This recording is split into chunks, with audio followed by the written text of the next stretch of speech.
Welcome to Math with Michelle, where math finally makes sense. Whether you're tackling high school math or diving into college algebra, I'm here to break it down step by step with real examples and zero stress. From algebra to functions, graphs to equations, I've got it covered. Hit that like button and let's master math together. Welcome to tangent and velocity problems. When it comes to calculus, you're going to spend a lot of time hearing about the tangent line and average velocity versus instantaneous velocity and what we can do with algebra versus what we need calculus for. So if you want to think about it, you might be going down a road like this, right? And we could do a tangent line right here. So if you remember from geometry, a tangent line meets at exactly one point. And well, I know if I were to expand this graph, it should meet at more than one point. But in this particular window, that tangent line just happens to meet the line once. We could take a circle and we could do a tangent line. And we can do like a parabola. And we can do tangent lines. So I've only done one example of a tangent line at each one, but you have a point of tangency. Now in the circle, your point of tangency is always perpendicular to your radius. So keep that in mind. So a tangent line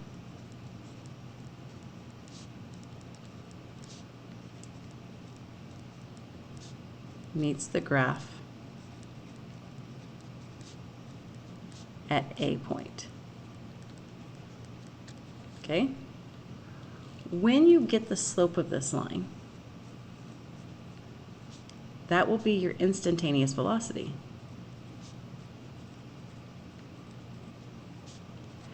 But how do you get the slope of a line with just one point?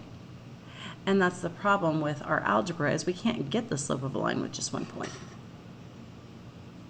So what we have to do is we actually have to look at secant lines.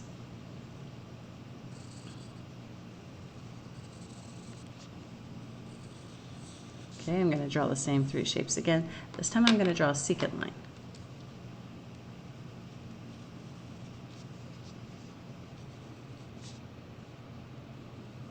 So you'll notice here, the secant lines all meet the graph at 2 points.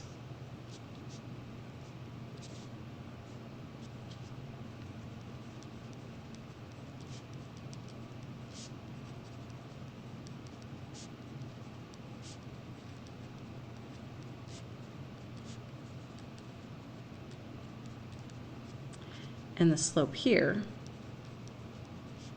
is your average velocity.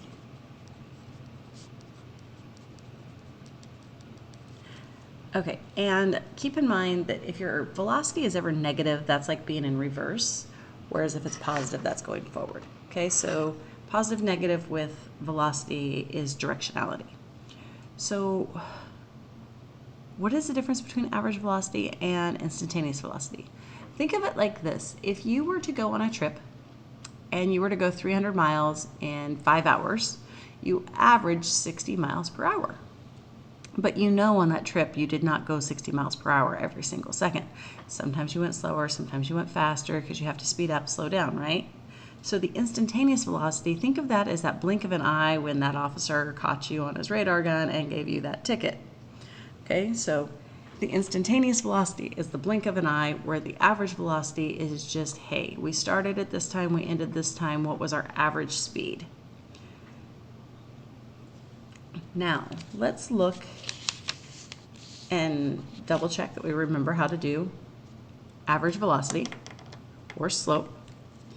So remember your average velocity, and that would be the slope. I'm going to write secant underneath so we remember it's the slope of the secant line, which is your average velocity, f of x2 minus f of x1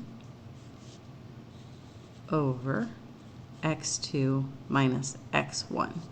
And for those of you who have forgotten function notation, because maybe you slept since the last time you did it. That's the same as saying y2 minus y1 over x2 minus x1. This is just proper notation where it's all based off of your independent variable, where this is using x and y. Okay, so let's kind of see what happens here if I were to draw a line.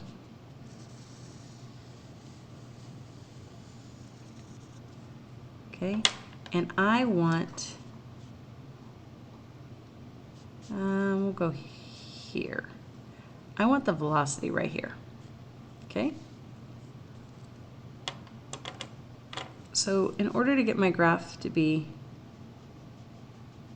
I'd have to come like that. So since that slope has a downward transition, I have negative velocity. It means I'm slowing down, basically, which makes sense. Well, it means I'm going, my speed is in a negative direction. That's what it means, because this is going downhill. I happen to be slowing down too, but that's actually a different value. Okay, so what we can look at is we can look at the secant line between these 2 points. Or even, we could do the secant line between these 2 points. Would this orange line be very close in the slope to that, where P is? No, it's kind of a lot flatter. What if I bring it in? And we'll do this one in green. Notice how I'm using P both times. That got closer. And what if I bring it in even tighter? That's getting closer. So I'm going to call this A. We'll call them all A. We'll just give 1, 2, 3. So as the distance between our points horizontally closed in, we got closer and closer and closer to that same instantaneous value. Okay, so instead of saying, all right, let's look at our average speed between 0 minutes of the trip and 5 hours of the trip, we're saying, let's look at the trip from the 10-minute and 31-second mark to the 10-minute, 32-second mark. That's almost a blink of an eye. That's nearly instantaneous.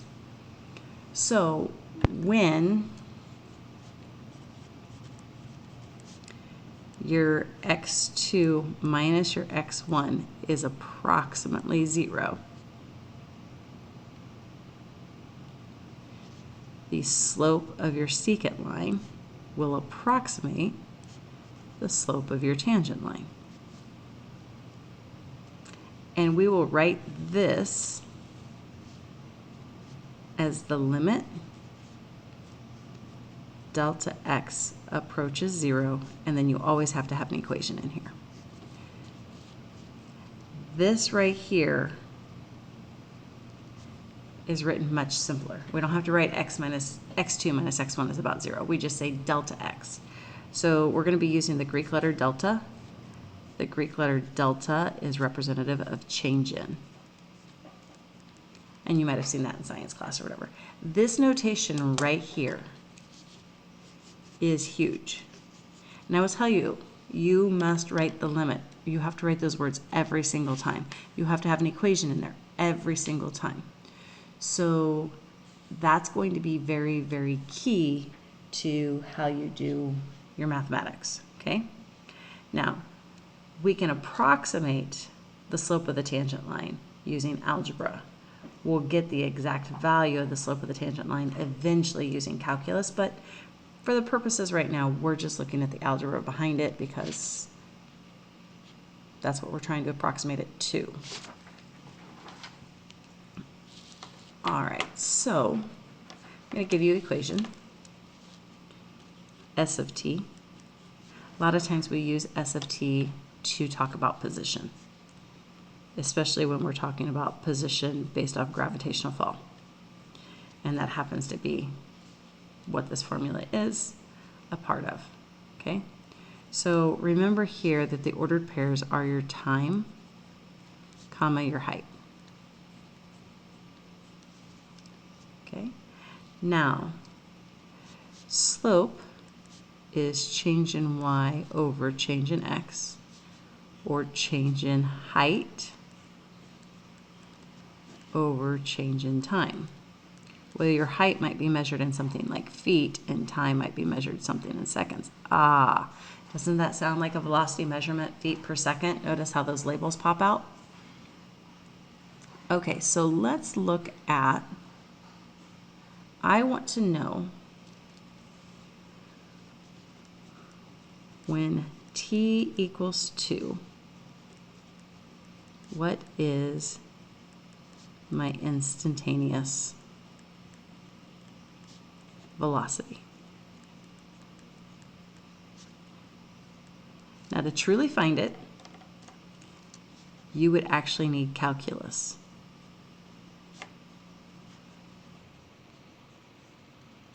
Okay? When we ask for the instantaneous velocity, we're actually asking for the slope of the tangent line. Right now, you don't know how to do the slope of a tangent line, but you know how to do the slope of the secant line because that's y2 minus y1. So let's just get some values in here, okay?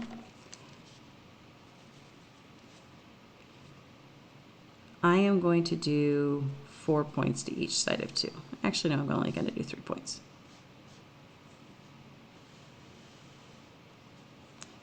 We are going to do 1.99, therefore 2.01, 1.9, and therefore 2.1.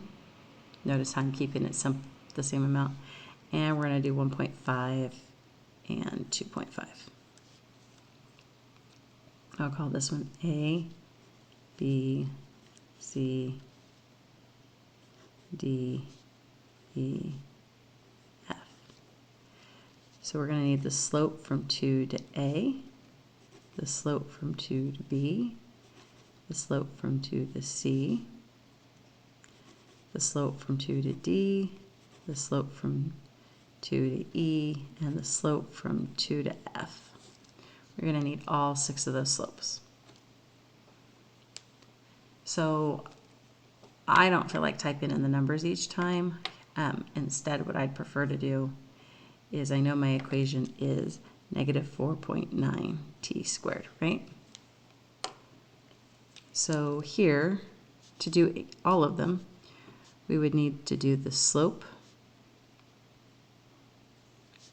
would be negative 4.9 times our number squared, right? Minus negative 4.9 times 2 squared, because they're all going to 2, over that same number minus 2.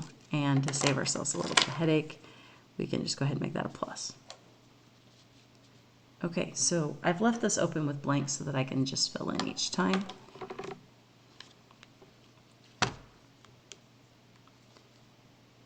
Okay, I'm actually going to go ahead and just put it in my y equals equation. A couple of little calculus hacks, right? Put an x there.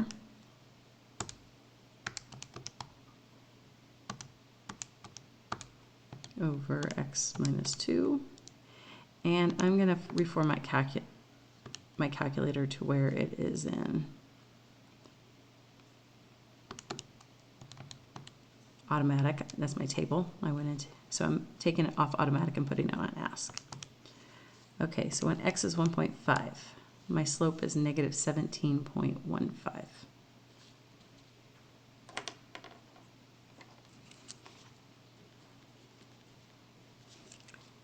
And 1.9, negative 19.11.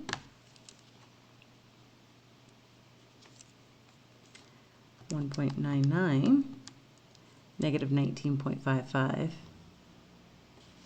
And we're going to come to 2.01,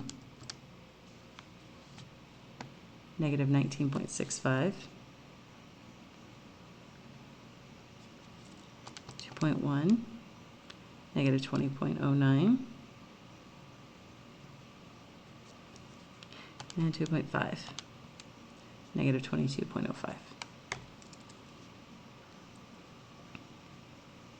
So we can see that as we move along the line, the slope is getting steeper in a negative direction. But as we closed into where 2 actually is, since this is just where we're running our slope, where would you guess it to be?